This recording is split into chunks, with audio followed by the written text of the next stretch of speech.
9th class చదివే చిన్న అమ్మాయి, తనే ఒక పాప. తను ఇప్పుడు ఇంకో పాపకు జన్మనివ్వాలి. 8 నెలల గర్భవతి.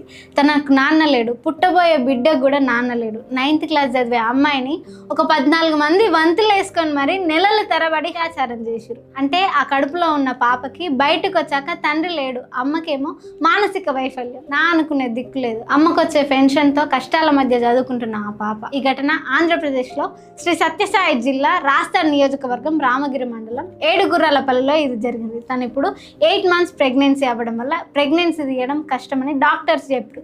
హిమోగ్లోబిన్ 6.3% ఉంది.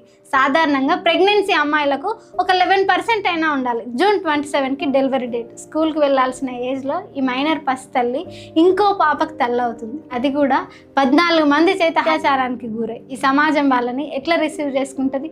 అడుగడుగున గద్దల్లా తనని పీక్కు తింటుంటే ఎట్లా ధైర్యంగా బతకగలదు? ఏపీ ప్రభుత్వం